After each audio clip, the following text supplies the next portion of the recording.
Hello, my name is Daniel Reeves, and today we're going to be walking you through how to fill out your housing contract at the University of the Cumberlands. First, you will begin by opening the housing portal. The link for the housing portal will be linked in the description of this video.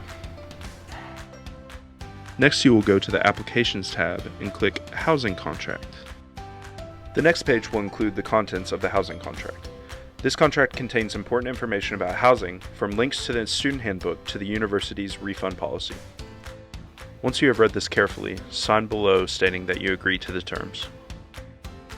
The next page will have some statements for you to agree with, delineating that you understand how the housing process works.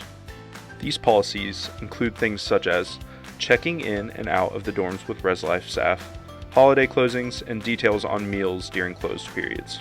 Once you have completed this, you are now finished with your housing contract and ready to move on to the next step.